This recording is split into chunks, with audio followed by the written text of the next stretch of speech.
Sumber yang akan kami ajak berbincang hingga nanti tepat pada pukul 12 waktu Indonesia Tengah. Tetaplah bersama kami pendengar di Pro 1 RRI Singaraja, kanal informasi dan inspirasi. Kanal inspirasi Pro 1 RRI. Pendengar RRI Radio Tangga Bencana COVID-19 Indonesia Tatanan Kehidupan Baru, Anda masih bersama kami di Pro 1 RRI Singaraja, kanal informasi dan inspirasi. Pendengar, seperti yang kita tahu, koperasi memang sudah tidak asing lagi untuk masyarakat Indonesia, terutama juga untuk masyarakat di Pulau Bali ini. Koperasi merupakan salah satu lembaga yang memang dibentuk untuk mesejahterakan anggotanya. Kemudian koperasi ini juga masuk dalam fungsi-fungsi pokok dari PKK sendiri, pendengar, untuk bisa mensejahterakan ekonomi keluarga. Dan bagaimana sebenarnya PKK memanfaatkan peluang ini untuk bisa mensejahterakan ekonomi keluarga. Nah, untuk memperbincangkan lebih lanjut, pendengar, di studio saat ini kami sudah bersama dengan Ibu Nyonya Putri Koster, Ketua Tim Penggerak PKK Provinsi Bali. Om Swastiastu, Ibu, selamat datang di RRI. Terima kasih, cantikku, sayangku. Iya, dan setelah sekian lama tidak kembali ke RRI. Lama, ya? Lama, Ibu. Ada setengah abad ya. Sehat, Ibu ya? Sehat. Selalu Ustaz. sehat dan semangat. Iya, baik, Ibu tidak sendirian, didampingi juga Pak PJ Bupati Buleleng, Bapak Keterlihatnya berkesempatan untuk meluangkan waktunya, Luar Pak ya. biasa, Niki. Luar biasa. Iya, surprise juga bagi Ibu Surprise. Niki. Sukses sama Pak Bupati. Iya. Terima kasih Pak PJ Bupati sudah hadir di RRI, Pak. Selamat datang di RRI Singaraja. Terima kasih. Dan juga bersama dengan Bapak Kepala Dinas Koperasi Usaha Kecil dan Menengah Provinsi Bali, Bapak Iwayan Eka Dina SE MSI. Om Swastiastu, Bapak, selamat datang di RRI. Om Swastiastu, Ibu. Terima kasih. Iya, terima kasih sudah hadir di RRI. Dan pendengar, untuk Anda yang akan bergabung kembali, Anda juga bisa ikut bergabung di 24644 serta di 081 1399 9790, dan juga Anda bisa mendengarkan siaran ini melalui Pro 1 RRI Singaraja dan kanal YouTube RRI Singaraja tentunya. Ibu, saya sudah penasaran sekali kalau kita berbicara tentang program-program PKK yang luar biasa. Salah satunya adalah dengan memanfaatkan bagaimana koperasi ini begitu ya, bisa meningkatkan betul. ekonomi keluarga. Yeah. Nah, bagaimana sebenarnya PKK dalam berjalan beriringan dengan fungsi-fungsi koperasi untuk meningkatkan ekonomi keluarga? Silakan, Ibu begini Putri. sayang. Kita ini kan namanya TP PKK, tim penggerak. Nggih, tim penggerak pemberdayaan dan kesejahteraan keluarga. Jadi kita memang tugasnya yang pertama itu menggerakkan. Menggerakkan supaya masyarakat berpartisipasi aktif. Aktif dalam hal apa? Partisipasi dalam hal apa? Adalah terkait dengan visi misi pemerintah setempat. Misalnya kalau Ibu nih PKK provinsi, jadi visinya Gubernur Bali apa ya gitu. Jadi Ibu menjadi partnernya. Nah, di samping itu PKK sendiri juga punya tugas-tugas pokok. Itu ada 10 program pokok PKK, dan pengembangan kehidupan berkoperasi merupakan salah satu tugas pokok dari 10 program pokok itu. Jadi tugas program yang ke-8 kalau tidak salah. Yang pertama itu kan penghayatan pengawalan Pancasila, lalu ada gotong royong, ada pangan, ada sandang, kemudian ada perumahan dan tata laksana rumah tangga, ada pendidikan, kesehatan, kemudian nah itu yang ke-8 pengembangan kehidupan berkoperasi, kemudian kelestarian lingkungan hidup dan perencanaan sehat.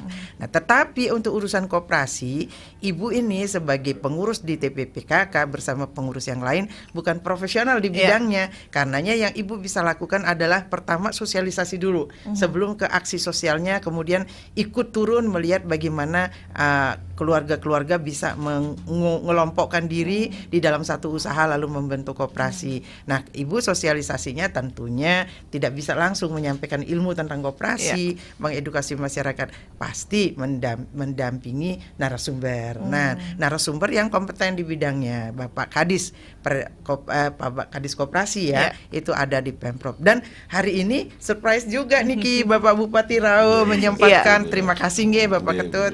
Nah, dan ini lebih-lebih lagi kan kita dapat dengar langsung dari Bapak Ketut Lihannyana bagaimana nanti ke depannya masyarakat supaya dapat lebih mengembangkan, meningkatkan taraf perekonomian dengan salah satu soko guru dari perekonomian bangsa kita ini yang dibentuk, dibuat itu koperasinya oleh Bapak Bung Hatta dan teman-teman itu benar-benar harus kita manfaatkan. Jadi sebenarnya kalau mau hidupnya koperasi adalah sejahteranya anggota-anggotanya. Ingin keluarga sejahtera, jadi yang punya kelompok-kelompok usaha itu paling minimal itu dengan koperasi. Dulu sudah terbukti sayang. Ibu ingat masih remaja waktu itu bagaimana di desa-desa itu ada namanya koperasi unit desa namanya waktu itu.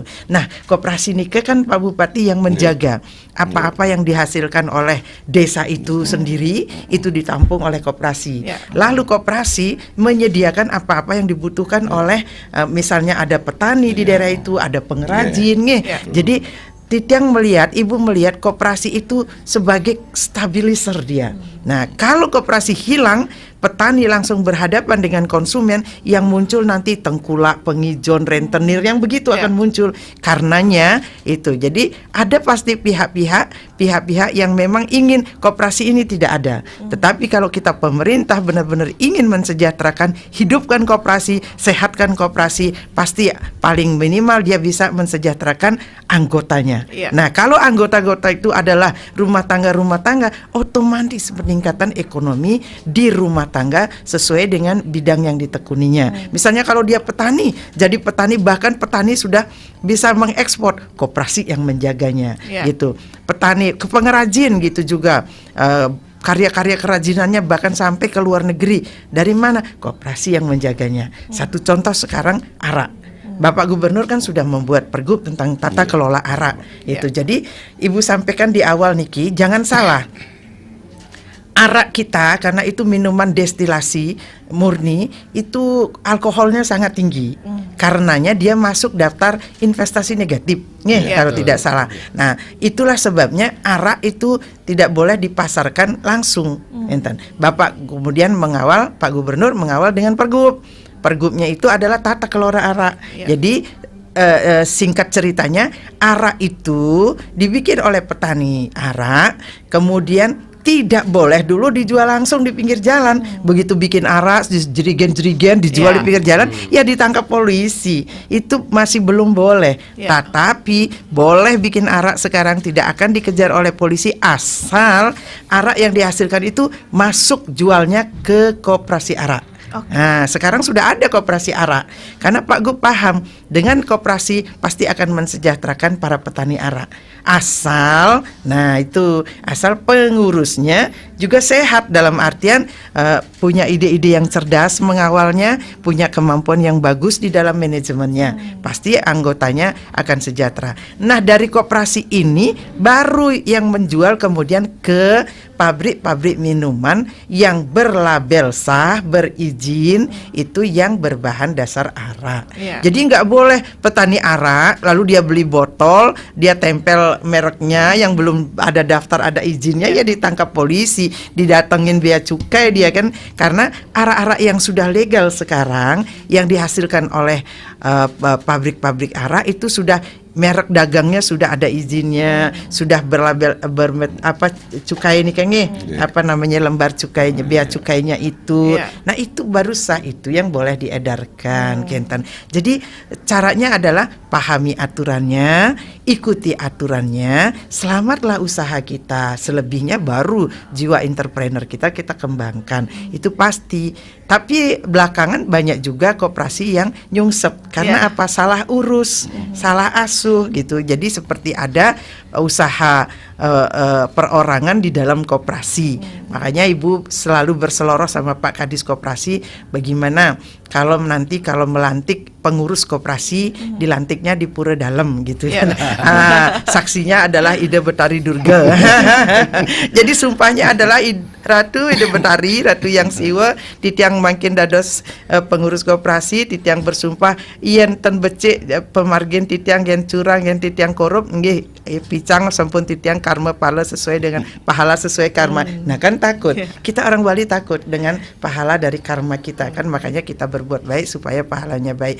Nah, kalau sudah pengurusnya itu bagus, maksudnya dalam artian ada kejujuran, ada transparansi, kemudian ada kemampuan di manajemennya, pasti koperasi akan mensejahterakan. Sejahtera anggota koperasi adalah juga anggota-anggota keluarga, peningkatan ekonomi keluarga, kan dengan sendirinya keluarga akan sejahtera. Nah, begitu. Makanya Ibu datang dengan penuh semangat ke Iya, sini. baik. Ini menarik sekali ya. Iya. Bu Putri, kalau tadi Iya. Bu Putri paparkan bahwa bagaimana sih sebenarnya peran koperasi ini sangat berdampak bukan hanya secara sistemik tapi Iya. juga inklusif begitu di Betul. tengah masyarakat. Iya. Saya mau ke Pak PJ, Bupati Pak PJ. Saya jadi penasaran Pak, ini bagaimana sebenarnya untuk iklim koperasi kita di Kabupaten Buleleng ini seperti apa? Sudahkah memberikan pengaruh secara optimal kepada peningkatan ekonomi keluarga di Kabupaten Buleleng? Silakan Pak PJ. Baik untuk masyarakat di Kabupaten Buleleng dalam rangka peningkatan ekonomi keluarga. Karena kalau kita bicara masalah keluarga, pasti penggerak utamanya itu pasti tim penggerak PKK. Gitu. Sasarannya soalnya keluarga karena tim penggerak PKK itu adalah sebuah lembaga kemasyarakatan yang paling lengkap strukturnya. Tidak ada di Republik ini selengkap tim penggerak PKK. Dari pusat, provinsi, kabupaten, kecamatan, desa, dan dusun ada. Yang namanya Dasawisma Dasawisma itu. Oleh karena itu sebenarnya untuk peningkatan ekonomi keluarga, tim penggerak PKK memberikan peran yang sangat penting. Contoh di Kabupaten Buleleng. Mungkin kita semua tahu bahwa sekarang ini kita dilanda pada sebuah inflasi yang harga pangan yang tinggi. Maka tatkala tim penggerak PKK sudah melakukan sebuah pemberdayaan mereka, ini suksema Ibu Gubernur Ibu Putri Koster Nggih. sudah membantu masyarakat Buleleng bibit-bibit cabai sehingga sekarang sudah menghasilkan, Ibu. Iya. Sementara kita ajak cabai-cabean, nanti kita terong-terongan Bapak. Nah, nanti bibit terong Iya. yang kita bawa, Nah, bibit sereh lagi. Nggih. Sekarang ini relatif bisa kita rem kenaikan harga cabai. Karena di tiap keluarga sekarang ini sudah menghasilkan. Berarti kebutuhan atau tekanan kepada pasar itu tidak begitu berat. Itu peran dari ekonomi keluarga. Tetapi kalau kita melihat dari keluarga itu sendiri melalui sebuah kelompok Dasawisma, tim penggerak PKK, banyak hal-hal produktif yang dilakukan. Ya. Dan ini harus diwadahi dalam bentuk koperasi. Oleh karena itu saya mendorong di Buleleng ini adalah tidak lagi mengembangkan koperasi simpan pinjam. Yang kita kembangkan adalah koperasi produksi, mewadahi, memfasilitasi produk-produk dari berbagai kelompok-kelompok yang tergabung di dalam tim penggerak PKK, baik itu Dasawisma, sehingga masyarakat kita waktunya bisa dimanfaatkan untuk hal-hal produktif. Ya. Nah, hal-hal produktif ini harus diwadahi melalui koperasi. Yang kita dorong di Buleleng adalah koperasi produksi. Ini sangat sejalan dengan visi Gubernur Bali Bapak Wayan Koster dari 5 program prioritas itu. Ya. Pertama sandang, pangan, papan itu sudah karena sudah dibantu oleh Ibu Putri Koster untuk bibit cabai dan sebagainya. Yang kedua di bidang kesehatan, PKK juga berkaitan dengan stunting dan sebagainya. Pendidikan juga ada PAUD-PAUD-nya. Setelah itu menyangkut masalah sosial ketenaga kerjaan. Diharapkan orang Bali itu sebenarnya jarang sekali yang nganggur. Karena semua punya kreativitas gitu. Ya. Sebenarnya orang Bali kenapa dibilang ulet dan gini, karena waktunya itu sudah dihabiskan untuk kegiatan produktif. Istilah cari Buleleng yang ada nak ngomong yang anak gitu. Karena waktunya sudah habis untuk itu. Nah, selanjutnya kami sangat mendukung program dari Bapak Gubernur Bali Pak Koster dan Ibu Ketua Tim Penggerak PKK Provinsi Bali Ibu Putri Koster, dan apa yang dilakukan itu sudah kami jalankan di sini. Ya. Satu contoh misalnya UMKM. Ya. UMKM Bunda. Kalau di provinsi baru pertama kali semenjak Ibu Putri Koster jadi Ketua Dekranasda itu digratiskan itu. Yang di Art Center. Di Art Center itu. Kami akan melakukan itu di Buleleng. UMKM Asik. yang banyak itu kita gratiskan nanti Nah, di 2023. Iya, tapi harus Gimana, Pak? dikurasi. Nah, itu kan harus Penasaran kan? dikurasi. Iya. Kemarin kita sudah uji coba di gedung kesenian. Dan yang memelopori itu adalah birokrasi kita, karena kita ajak birokrasi itu memiliki sebuah komitmen yang kuat. Jangan sampai hanya kita berteori masalah UMKM, tetapi kita yang juga harus beri contoh. Dan itu sudah dilakukan. Betapa senangnya UMKM kita, betapa menggeliatnya ekonomi kita, sehingga benar juga apa yang dilakukan oleh Bapak Wayan Koster, Pak Gubernur Bali, bahwa kita tidak lagi hanya mengagung-agungkan, mendewa-dewakan pariwisata, Iya. tetapi kita punya kekuatan, sebuah potensi yang ekonomi yang luar biasa apabila dikelola dengan baik. Itulah makanya Pak Gubernur Bali pasca pandemi COVID melakukan redesain lagi program pembangunan ekonomi di Bali, termasuk juga di Buleleng, dengan mendorong UMKM, pertanian, sektor-sektor yang lainnya untuk menggerakkan ekonomi dan memperkuat ketahanan ekonomi masyarakat Buleleng. Terima kasih, Bu. Waduh, luar biasa, ini menarik sekali ya. Berarti gayung bersambut ya Bunda ya. Iya, betul, Bagaimana betul. program-program ini juga bisa diejawantahkan di masing-masing daerah, termasuk juga untuk di Kabupaten Buleleng. Iya. Saya mau ke Pak Kepala Dinas Koperasi Usaha Kecil dan Menengah Provinsi Bali, Bapak Wayan Eka Dina. Pak Wayan, kalau kita lihat bagaimana peran dari koperasi ini sendiri, kalau tadi Ibu udah mengatakan bahwa ini harus stabil karena koperasi mempunyai peran untuk menstabilkan harga begitu ya, dan juga banyak sekali fungsi-fungsi lainnya. Nah, di Provinsi Bali sendiri Pak, bagaimana kontribusi dari koperasi ini, dan sudahkah siap untuk PKK-PKK ini untuk menjalankan koperasinya sendiri tanpa harus ada tadi Bunda juga katakan ada koperasi yang nyungsep karena salah manajemen. Ya, silakan Pak Kadis. Baik, terima kasih Ibu. Apa yang disampaikan tadi oleh Ibu Gubernur termasuk Pak PJ Bupati itu benar sekali. Kita sebut tadi itu gayung tersambut. Nah, kita ketahui, kita bicara masalah koperasi tentu saja tidak terlepas dari ekonomi itu sendiri. Ya. Nah, adanya ekonomi seperti disampaikan Pak Bupati tadi, Bapak Gubernur telah melakukan transformasi ekonomi, khususnya ekonomi hijau.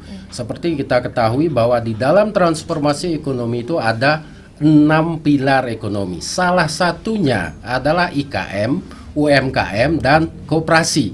Nah, tentulah ini yang kita sebut gayung tersambut. Apalagi ada yang namanya Pergub 99 tahun 18 tentang penggunaan pertanian, kelautan, dan produk lokal Bali. Ya. Itu penting sekali. Sehingga di dalam hal ini Dinas Pemerintah Provinsi Bali, khususnya koperasi, memiliki suatu optimisme. Ya. Nah, untuk mewujudkan optimisme pembinaan koperasi kepada masyarakat, khususnya ibu rumah tangga atau PKK, kita memiliki suatu kiat-kiat.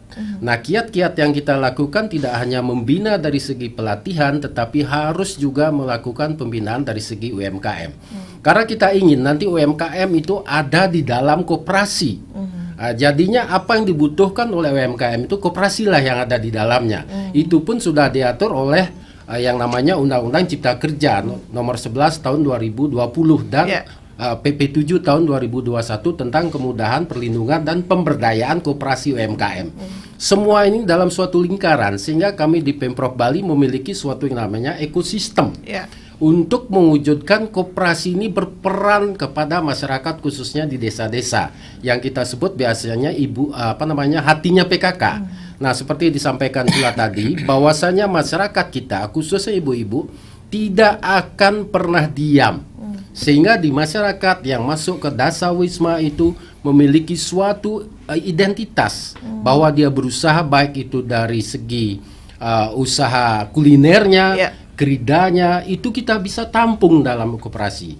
Nah, untuk koperasi produsen, inilah yang paling tepat. Produsennya adalah ibu PKK yang ada di desa ataupun di Banjar, itu bisa ditampung oleh koperasi ini. Sehingga koperasi ini bisa memfasilitasi apa yang diperlukan. Nah, di dalam hal itu, peran dari pemerintah Provinsi Bali melakukan pembinaan, fasilitasi, dan pemberdayaannya. Nah, di sanalah kita ada. Kita tidak hanya bisa memberikan dia suatu pelatihan dan sudah memproduksi, kemana harus dijual? Ya haruslah koperasi yang turun. Di dalam memproduksi pasti ada kendala. Pendanaan kita fasilitasi dari koperasi pemerintah Pemprov Bali bekerja sama dengan Bank Himbara. Oh, jadi kalau dari koperasi bisa dapat itu dana untuk menunjang atau permodalan untuk usaha ya Pak ya? Bisa Ibu, sangat-sangat bisa. Kita di Pemprov Bali memfasilitasi itu Bu. Termasuk hari ini Bapak Presiden memberikan dana kepada koperasi yang bersifat klaster Ibu. Sekarang di Istana jam 11 ini juga. Secara langsung diserahkan dari Istana kepada koperasi kita yang ada di Bali. Nah, itu langsung ke koperasinya. Langsung ke koperasinya. Koperasi dan UMKM. Dalam Ibu. bentuk napi. Dalam bentuk dana Ibu. Dana ya. Dana. Itu jumlah sampai 9 triliun Ibu. Iya. Nah, Jadi itu, maksimal per koperasi dapat bantuan berapa maksimalnya? kalau kita bicara maksimalnya, koperasi yang mendapatkan dana bantuan itu tentu saja tidak terlepas dari produk dan potensi dari koperasi itu. Minimalnya berapa yang Kalau mereka- minimalnya bisa dapat sampai 200, 200 juta? Ya. Dan itu harus kembali. Enggak? Kembali dengan dana murah Ibu. Kalau tidak salah itu 0,3%. Oh, tetap ada bunganya. Tetap ada bunganya. Itu jauh lebih Jadi rendah. berarti bukan dikasih gratis Bukan, kita nunggu. bukan. Ya, betul, Kita betul. difasilitasi. Nggih. Sehingga di dalam hal itulah peran koperasi. Koperasi ini layak gak dikasih. Kalau sudah layak kita mengeluarkan rekomendasi. Nah, setelah kita mengeluarkan rekomendasi, tentu saja di dalam koperasi itu ada UMKM, potensinya apa.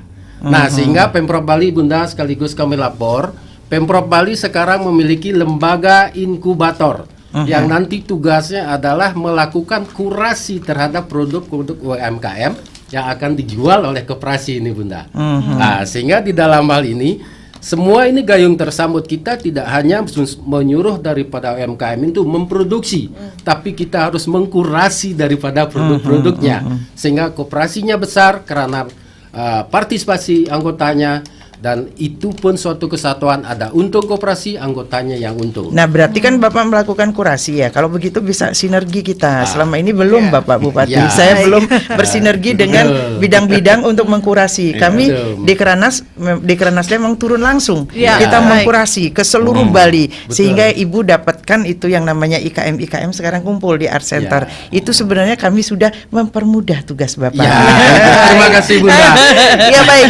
Ternyata melalui dialog ini ketemu ya Bu ya. Ketemu ya. titik Iya. temunya. Berarti nanti ke depan yang sebenarnya dikurasi oleh Dekranasda sekarang dikurasi oleh Tidak harus begitu sayang. Tidak Kalau harus begitu. Ibu hanya nanti menyampaikan laporan Ibu ke koperasi. Tadinya kan Ibu hanya di rumah induk Ibu, perindustrian perdagangan. Jadi teman-teman di bidang perindustrian perdagangan itu udah tahu. Jadi IKM yang sudah kami kurasi dan sudah kami ajak langsung, sudah kami edukasi. Nah, sekarang kan laporannya bisa sampai ke koperasi. Sementara koperasi sendiri kan sudah juga mengkurasi. Jadi itu di-combine file-filenya nih ke dokumen-dokumennya, banyaknya IKM UMKM itu datanya ada di koperasi dan perindag. Banyak yang menanyakan ke Ibu itu data-data dari IKM UMKM kita apakah sudah punya koperasi. Ibu bilang fungsi kami hanya pengawasan. Datanya silahkan di situ. Karena Ibu nggak mau pusing urus data. Iya, baik. Bu, kemudian Iya. ini tadi Pak Kadis sudah mengatakan bahwa memang untuk programnya sebenarnya sudah dikonsepkan dengan begitu sangat luar biasa oleh pemerintah Provinsi Bali begitu ya.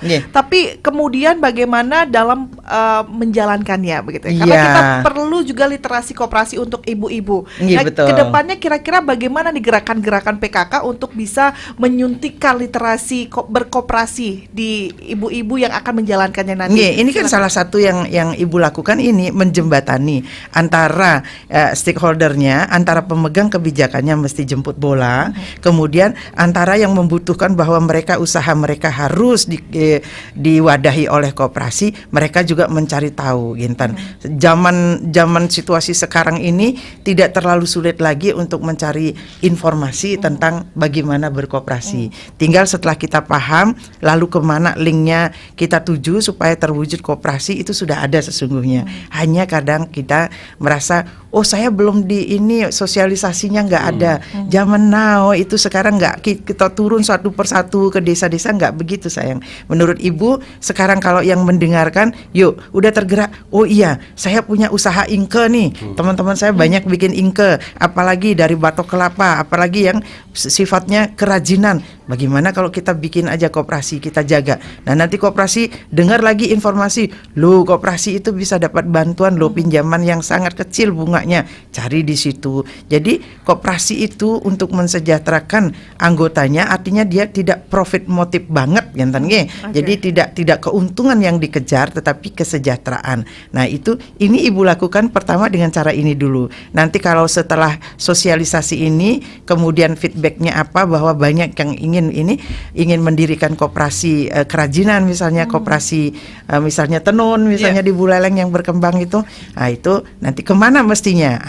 Ke dinas koperasi dulu tanya infonya. Itu jadi mesti ke partisipasi aktif. Kalau kita ingin bikin koperasi, ya cari tahu tentang koperasi, jangan menunggu untuk diberitahu tentang koperasi. Nah jadi Ibu ingin beberapa juga nanti Pak Bupati tolong apakah sudah dijaga, karena Titiang ingin sekali melestarikan dan mensejahterakan para perajin tenun di Buleleng itu, di daerah Jineng Dalem, di daerah Beratan, Kalianget itu banyak diproduksi. Apakah setiap desanya itu menggerakkan BUMDesnya kah untuk atau memang harus didirikan koperasi lagi khusus untuk itu? Karena napi keuntungannya jadi penenun tidak bingung lagi mencari kemana saya menjual, jatuh-jatuhnya akan diambil nanti di tengah niki oleh orang-orang yang menekan harga serendah-rendahnya, menaikkan harga di konsumen setinggi-tingginya. Perajinnya kasihan. Ketika ada koperasi, dia sudah standar, lalu kebutuhan awal dari orang menenun kan benang. Nah, jadi koperasi nanti menyediakan benangnya, koperasi lalu menjual kainnya, kan Kentan. Jadi ketika pemasarannya sudah ditangani oleh satu wadah, jadi penenun tinggal menenun aja. Pokoknya beres, saya tinggal ambil benang, beli di koperasi dengan harga standar. Biarpun di sini naik turun harga benang, koperasi yang menstabilkan. Itu makanya ada tertentu yang ingin pihak-pihak tertentu yang tidak menginginkan adanya koperasi. Karena apa? Usahanya sendiri akan mati ketika ada koperasi, Kentan. Nah, jadi ketika ada naik benangnya, di sini koperasi tetap menjual dengan harga yang sama kepada anggotanya. Lalu anggotanya juga kualitas kain udah ada. Kalau kainnya cuman katun doang, kalau kainnya cuman misalnya sutra saja, itu bagaimana motifnya? Koperasi sudah punya standar, selalu harganya pasti sekian, dengan perhitungan berapa orang menghabiskan benang, berapa hari orang menenunnya, dan lain sebagainya. Disitulah koperasi membeli dengan mengangkat 25% itu di atas harga pokok, dia membelinya ke situ, sehingga sudah pasti perajinnya akan dapat untung walaupun tidak banyak. Lalu koperasi akan mengangkat dari 25% keuntungan produksi, dari itu dia hanya minta 10% saja, sehingga 35% dari harga pokok itulah yang diberikan kepada resellernya. Jadi kalau bisa mengangkat lagi 10% ya 40% jadinya. Jadi konsumen tidak berat. Nah kalau sekarang itu dari penenun diambil oleh para pedagang, dari penenun dia ngambil 1 juta. Penenun udah ditekan itu, padahal penenun menghabiskan 900.000, dia hanya untung 100.000. Jadi sekarang penjualnya ini yang sudah mengambil kain harga 1 juta, bahkan belum dibayar kepada penenun, dia sudah bisa menjual seharga 5 juta kepada konsumen. Itu kan kasihan sayang. Ini mencekik konsumen, menginjak perajin. Nah, yang bisa menstabilkan itu supaya sama-sama enak sesuai porsinya. Konsumen tidak dimahalin, produsennya itu dapat keuntungan, itu adalah koperasi. Asal pengurusnya yang benar gitu. Baik, luar biasa ini. Tadi ada kutipan dari Bunda mengatakan bahwa mencekik konsumen. ini luar biasa, menyentuh personifikasi. Kesannya kejam ya. Kita mau ke Pak PJ kembali. Pak PJ, kalau kita melihat bagaimana nanti dampaknya jika koperasi ini tidak berjalan dengan baik ya Pak, ada mencekik dan juga menginjak. Tentunya kita tidak mau ya Pak ada di posisi seperti itu. Bagaimana Pak nanti pengawasannya terkait dengan koperasi-koperasi IKM ataupun UMKM agar menjalankan sesuai dengan apa yang memang menjadi marwahnya sendiri. Silakan Pak PJ. Terima kasih. Sebenarnya kenapa koperasi itu menjadi soko guru perekonomian Indonesia? Karena dengan berkoperasi sebenarnya kekuatan ekonomi itu akan menjadi tangguh. Tidak hanya secara kelembagaan di pemerintahan, tetapi juga di tingkat rumah tangga. Tetapi kalau kita melihat nanti koperasi yang dibangun ini adalah koperasi produksi dengan manajemennya kita latih, kita dampingi. Setelah itu pembiayaannya kita fasilitasi, karena tadi sudah itu adalah program pembiayaan Betul. Ya. dengan bunga yang sangat murah. Apa yang dikatakan oleh Ibu Gubernur, Ibu Putri Koster selaku Ketua Tim Penggerak PKK, ya memang betul sekali, memang harus diwadahi. Tatkala ini tidak diwadahi, ini akan saling menjatuhkan antara satu dengan yang lain, sama-sama memproduksi. Iya. Oleh karena itu penting sekali dia masuk dalam wadah koperasi, manajemennya didampingi. Setelah itu entrepreneurship-nya didorong. Iya. Itulah makanya di Buleleng, mohon izin Bunda, kita di Buleleng udah selesai pembangunannya untuk membangun PLUT namanya. Ya. Itu adalah pengembang usaha terpadu. Semuanya di sana sampai korasi. Setelah itu UMKM kita data, termasuk jenis produksi apa, kan banyak sekali. Ya. Ada kain tenun setiap desa. Tiang baru tahu betapa besarnya potensi UMKM kita di Buleleng. Tatkala kita undang langsung ke gedung kesenian kemarin itu. Senang sekali mereka, dan kita juga kaget kualitasnya bagus-bagus. Ya. Cuman di mana mereka berharap sekali pemerintah hadir di sana. Nah selama ini itu yang tidak ada. Makanya pertama yang kita lakukan adalah bagaimana dia merasakan sebuah kenyamanan di dalam berusaha dengan menjamin produknya mereka itu bisa laku di pasar dan harganya juga yang wajar. Ya. Jangan nanti mencekek seperti apa yang dikatakan oleh Ibu Putri Koster. Sejalan dengan itu, inilah sebenarnya ekonomi Kerti Bali yang digagas oleh Pak Wayan Koster selaku Gubernur Bali, Bu. Karena Bali akan tangguh tatkala ini bisa berjalan. Tanpa itu tidak bisa. Kemarin kita berkaca dari pariwisata, coba. Yang sempat jadi PJ Bupati Badung, mohon izin juga.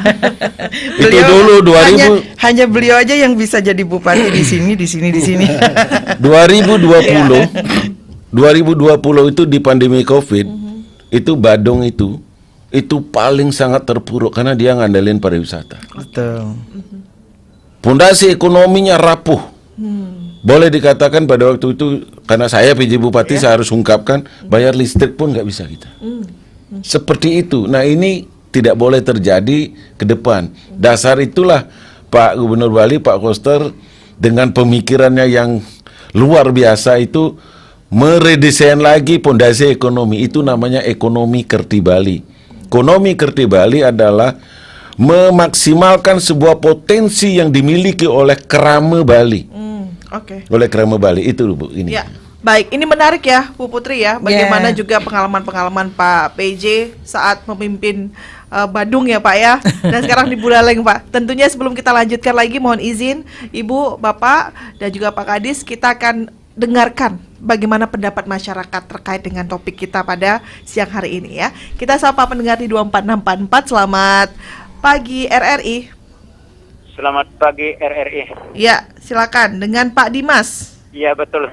Ya Pak Dimas, silakan langsung sampaikan bagaimana pendapat Bapak terkait dengan peningkatan ekonomi keluarga melalui koperasi. Sebelumnya selamat pagi dan salam hormat buat Bapak PJ Bupati. Ya, Om Swastiastu, Pak Dimas. Kasih pantun dulu Bapak PJ nih gimana? Ada Ibu Putri Koster juga Bapak di sini. Iya. Ya. Ya keduanya dah ini Bapak PJ dan Ibu Putri Koster ya. Ya, ada Pak Kadis juga, Pak Wayan Eka Dina Bapak. Dari Desa Selat ke Desa Runo. Salam sehat, salam tangguh. Silakan Pak Dimas. Saya memberikan dukungan Pak, tapi lewat pantun saja Pak ya. Iya. Sama-sama. Iya. Di pagi hari ke Denpasar, naik motor metik nginep di Gianyar. Mudah-mudahan koperasi di Bali berjalan lancar. sesuai menjalani kode etik yang benar. Terima kasih. Iya, baik. Pak Terima Dimas. kasih. Pak Dimas, terima kasih ya penyampaian gagasan dan tanggapannya melalui pantun ya. Bagaimana dengan pendengar kita yang lain? Silakan pendengar, Anda bisa ikut bergabung di 24644. Bagaimana pendapat Anda terkait dengan peran koperasi dalam peningkatan ekonomi keluarga? Di 24644 kami nantikan atensi Anda bersama dengan Ketua Tim Penggerak PKK Provinsi Bali, Ibu Nyonya Putri Koster, dan juga ada Pak PJ Bupati Buleleng, Bapak Keterlihatnya, ada Bapak Kepala Dinas Koperasi Usaha Kecil dan Menengah Provinsi Bali, Bapak Wayan Eka Dina SEMSI ya. Kami nantikan atensi Anda hingga nanti tepat pada menit 55 lepas dari pukul 11 siang waktu Indonesia Tengah. Wah, menarik ya. Berarti ini untuk masyarakat seperti Pak Dimas sendiri sudah menganggap bahwa memang koperasi ini harus berjalan sesuai dengan apa yang memang berdasarkan kode etiknya katanya. Mungkin Ibu mau memberikan tanggapan, Bu, silakan. Iya, satu pantun juga untuk Pak Dimas Ya. ini. Keseng gigi melibe pasih, Iya. lalu nginep di Keramas. Selamat pagi dan terima kasih Bapak Dimas. Biasa. Spontan.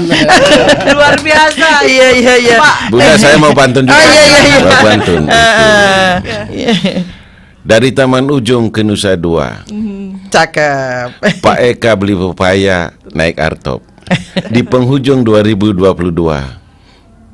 PKK Bali memang jaya dan semakin top. Waduh, keren banget. Satu lagi, Pak Wayan mungkin mau menambahkan pantun, boleh Pak Wayan? Baik, Ibu, mumpung Pak Dimas tadi berpantun, Ibunda sudah berpantun, Pak PJ juga berpantun.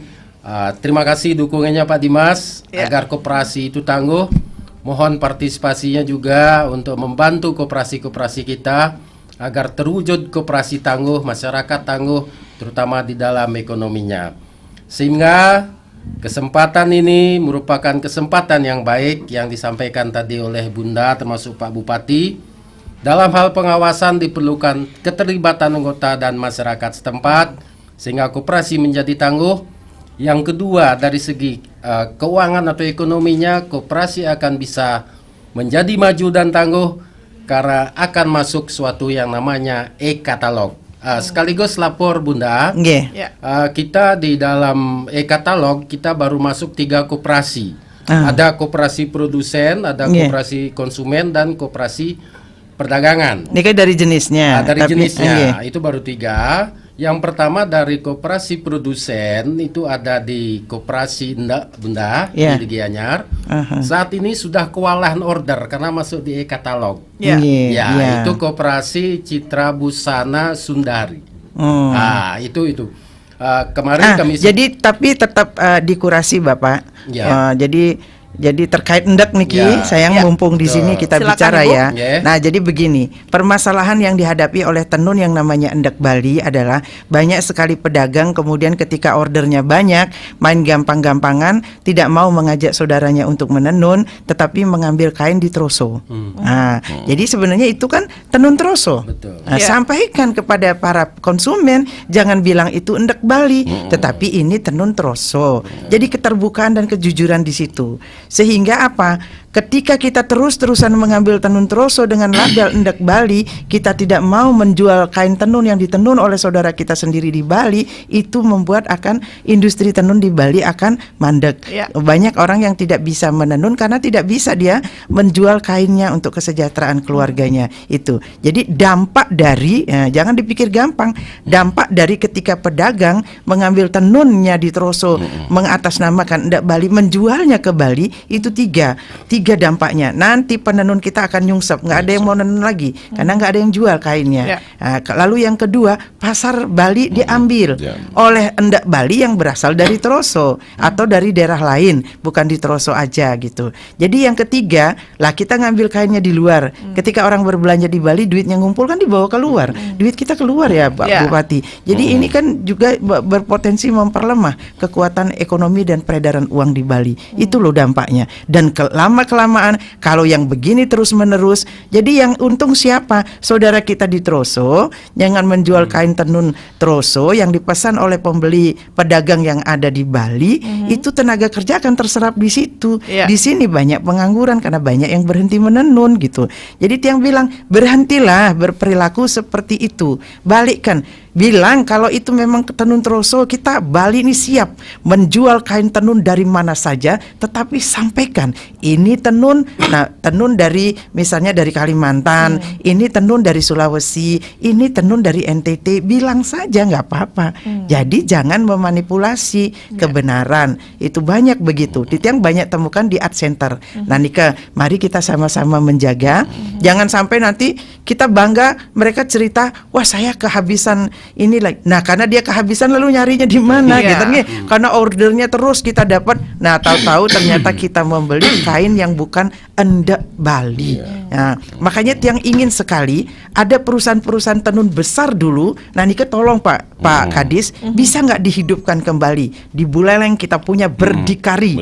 Itu kainnya keren banget, kualitasnya bagus. Itu sejak itu digawangi oleh ibunda beliau yang sekarang sudah almarhumah. Tiang fanatik kain-kain sutranya Nika.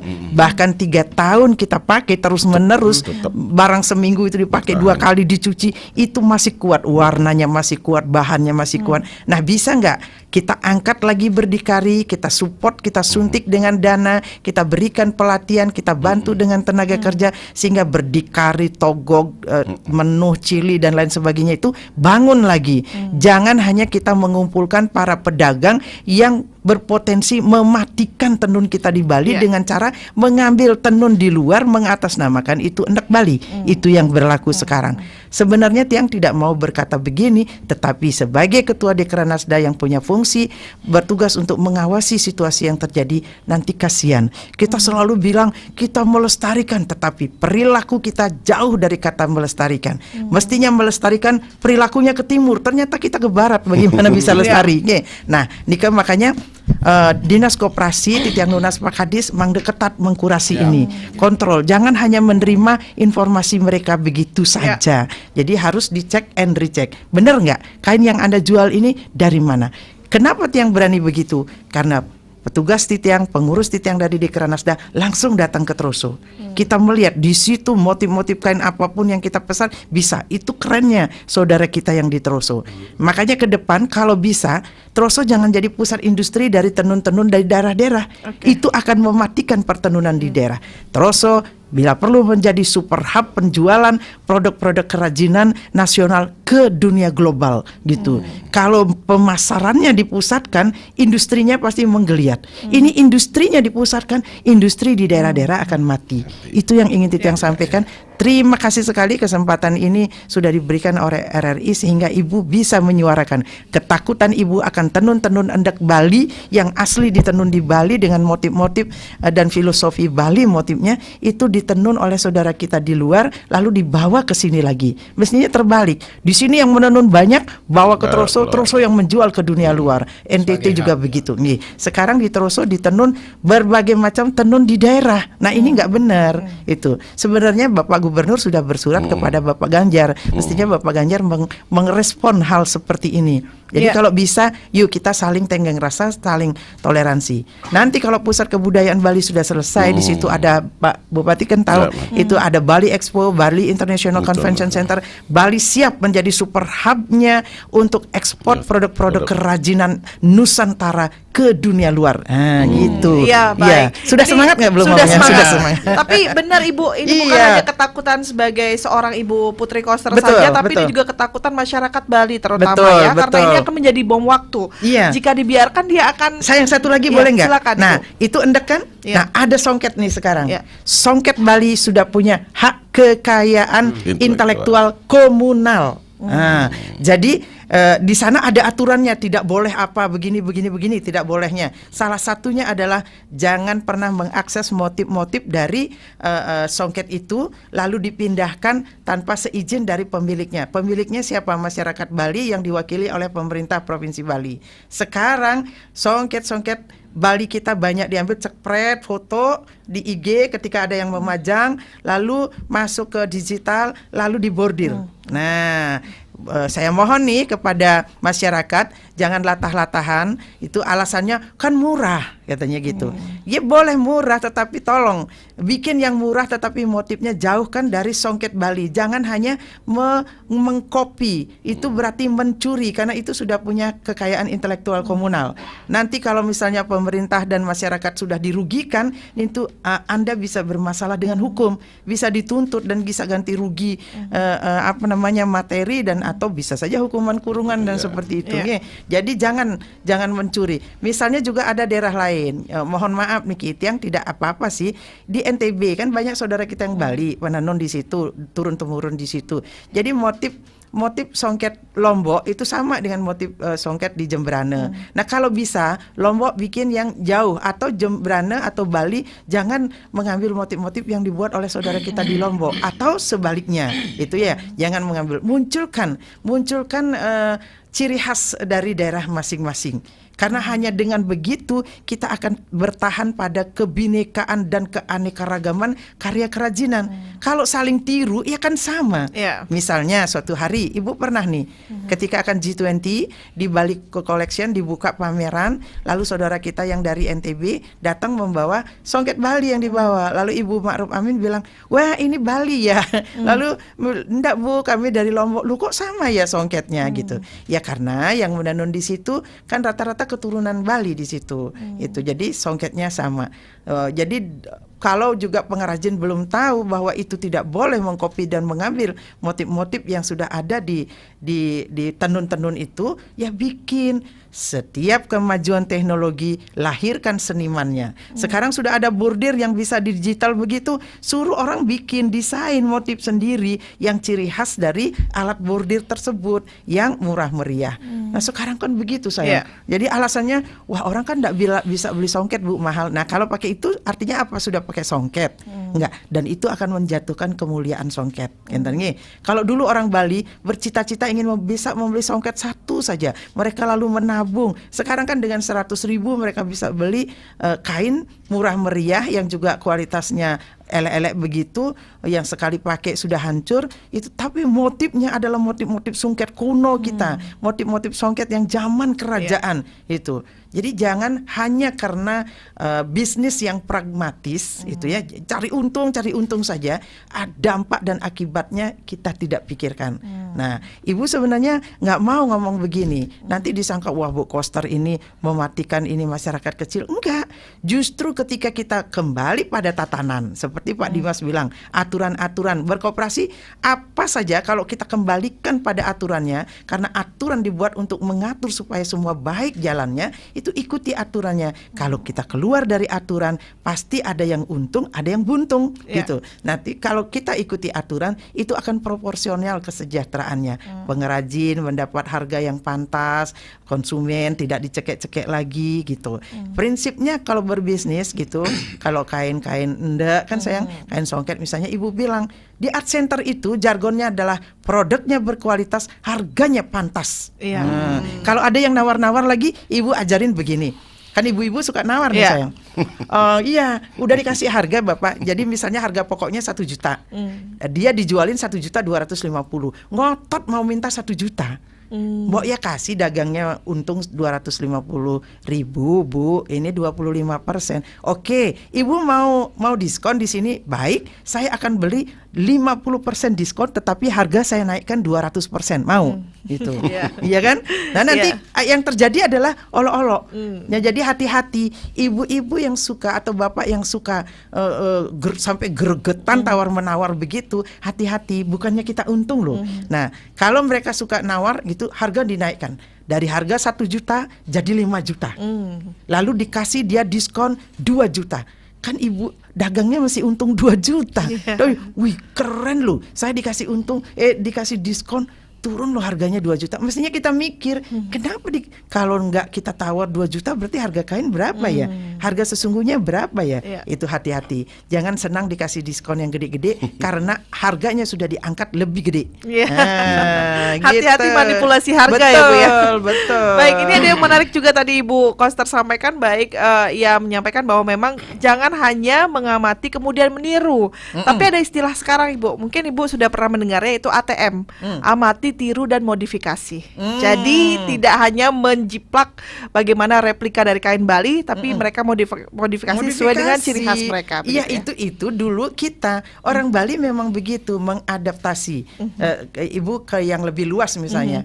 Jadi adaptasi dia, modifikasi itu. Adaptasi dulu, kemudian masukkan unsur-unsur kearifan lokal kita sehingga ketika dia muncul jadi dia seperti milik kita, bukan lagi dari budaya yang masuk. Satu contoh misalnya, kok ya barongsai sama dengan barongket? Nah, gitu kan?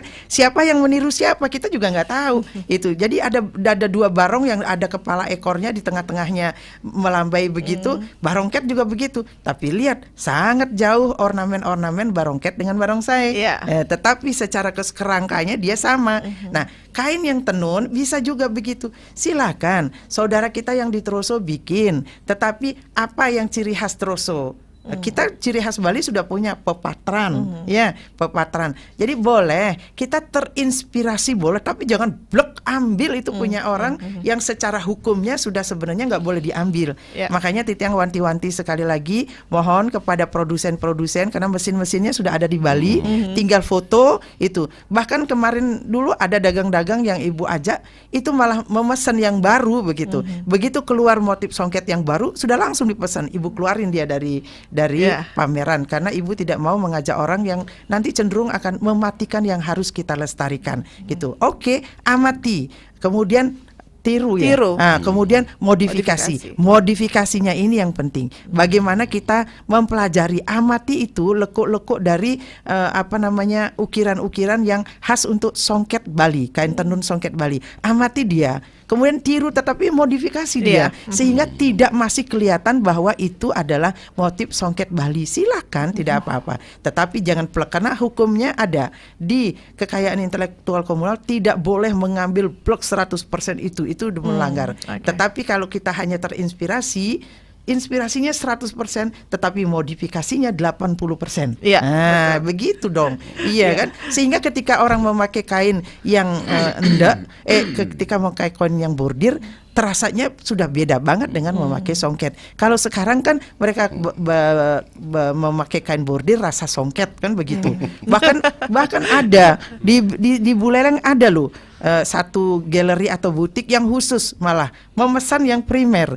Jadi satu kapal saput, udang, kamen, senteng itu dari motif songket yang dibordir. Nah, kalau yang begitu mohonlah lebih baik jual songket saja dan minta kalau kekurangan modal minta saja ke koperasi ya Pak ya.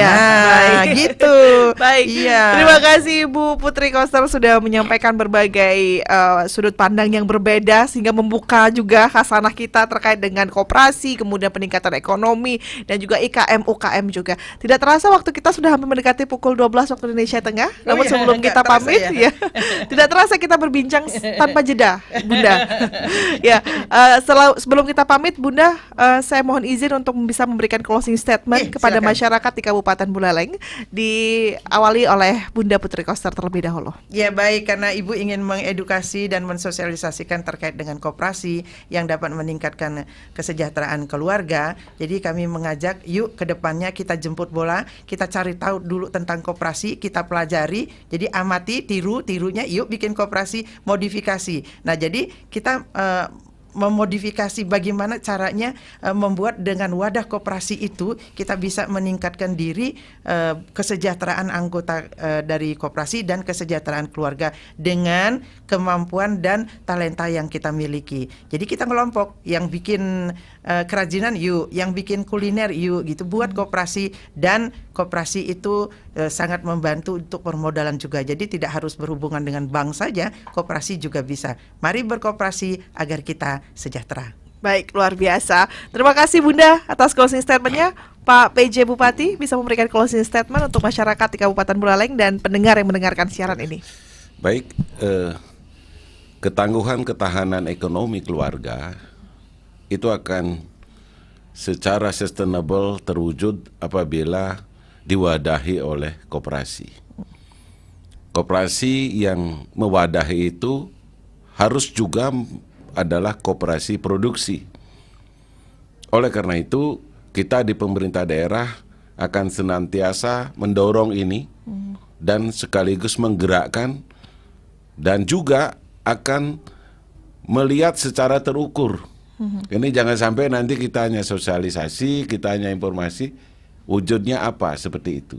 Karena kita di Buleleng kita ingin hasil pembangunan itu terukur dengan target yang jelas. Ya mudah-mudahan dengan program ini ekonomi masyarakat Buleleng cepat pulih dan masyarakat Buleleng akan sejahtera. Astungkare. Astungkare, terima kasih Pak PJ Bupati Kabupaten Buleleng, Pak keterlihatnya Pak Kepala Dinas Koperasi Usaha Kecil dan Menengah Provinsi Bali, Pak Wayan Ekadina, silakan Pak bisa memberikan closing statement.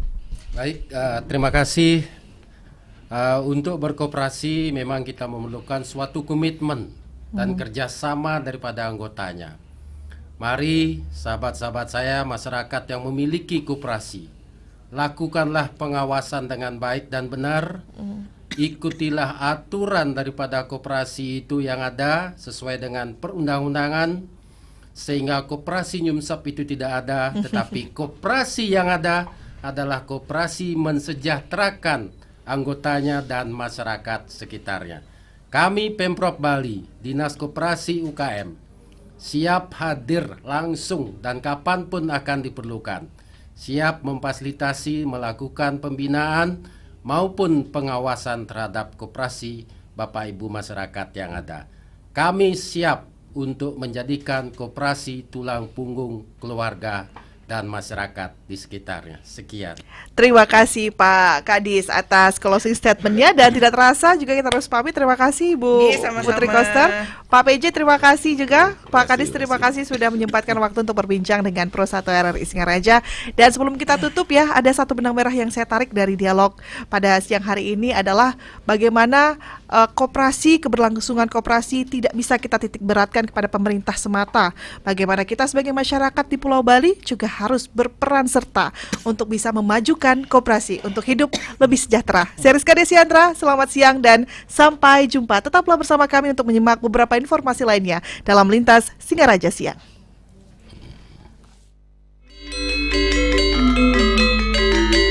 Kepada umat sedharma, kita hening sejenak menghaturkan puja Tri Sandia.